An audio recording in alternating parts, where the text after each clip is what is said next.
नमस्कार दोस्तों, आपका स्वागत है आपके अपने YouTube चैनल पुप्पू टून्स पे। आज की कहानी रोज़मर्रा की ज़िंदगी पे आधारित है, जिसमें दिल को छू लेने वाली सच्चाई भरी कहानी है। तो चलिए शुरू करते हैं। एक दिन सवेरे 6 बजे राहुल नाम का एक लड़का अपने शहर से दूसरे शहर जाने के लिए निकला। वो रेलवे स्टेशन पहुंचा, पर देरी से पहुंचने के कारण उसकी ट्रेन निकल चुकी थी। उसके पास 9:30 बजे की ट्रेन के अलावा और कोई चारा नहीं था। उसने सोचा कहीं नाश्ता कर लिया जाए, बहुत जोर की भूख लगी है। वो होटल की ओर जा ही रहा था कि अचानक रास्ते में उसकी नज़र फुटपाथ पर बैठे 2 बच्चों पर पड़ी। दोनों लगभग 10 से 12 साल के रहे होंगे। बच्चों की हालत बहुत खराब हो चुकी थी। वे भूखे लग रहे थे। छोटा बच्चा बड़े को खाने के बारे में कह रहा था। बड़ा उसे चुप कराने की कोशिश कर रहा था।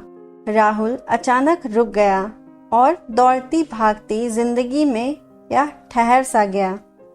जीवन को देखकर उसका मन भर आया। सोचा इन्हें कुछ पैसे दे दिए जाए। उसने उन्हें 10 रुपए देकर आगे बढ़ गया। फिर तुरंत उसके मन में एक विचार आया कि कितना कंजूस हूं मैं। 10 रुपए में क्या मिलेगा, चाय तक ढंग से ना मिल पाएगी। खुद पर शर्म आई। फिर वह वापस लौटा। उसने बच्चों से कहा, कुछ खाओगे? बच्चे थोड़े असमंजस में पड़े। उसने कहा, बेटा मैं नाश्ता करने जा रहा हूँ, तुम भी कर लो। वे दोनों भूख के कारण तैयार हो गए। उनके कपड़े गंदे होने से होटल वाले ने डांट दिया और भगाने लगा। राहुल ने कहा, भाई साहब उन्हें जो खाना है वो उन्हें दे दो, मैं पैसे दे दूंगा।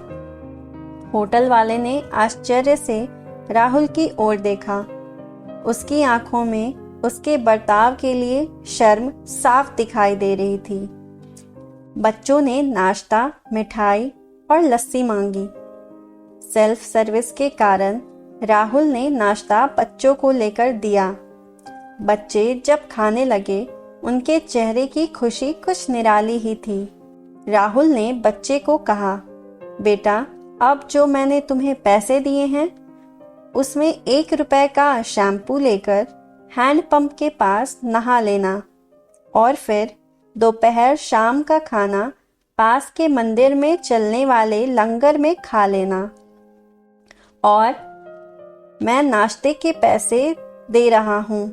ये कहकर अपनी दौड़ती दिनचर्या की ओर वो निकल पड़ा।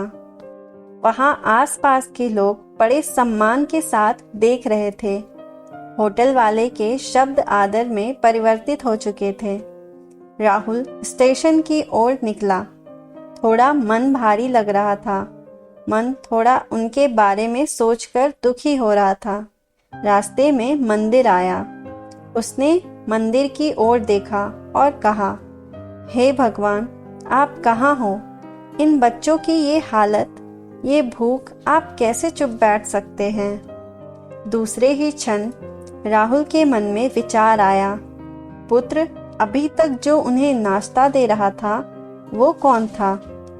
क्या तुम्हें लगता है तुमने वह सब अपनी सोच से किया? राहुल स्तब्ध हो गया। उसके सामने सारे प्रश्न समाप्त हो गए। ऐसा लगा जैसे उसने ईश्वर से बात की हो। उसे समझ में आ चुका था कि हम निमित्त मात्र हैं। उसके कार्यकलाप से वो महान हैं। भगवान हमें किसी की मदद करने तभी भेजता है जब वह हमें उस काम के लायक समझता है।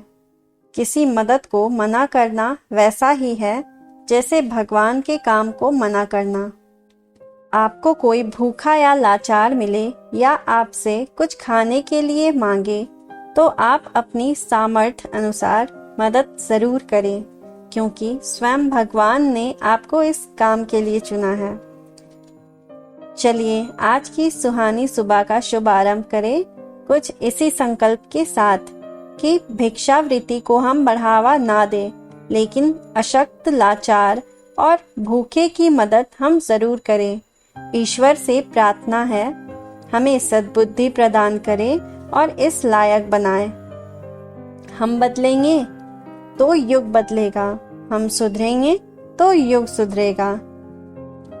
पहले अपने आप सुधरें और मिलजुल कर हम मानवता का रूप निखारें।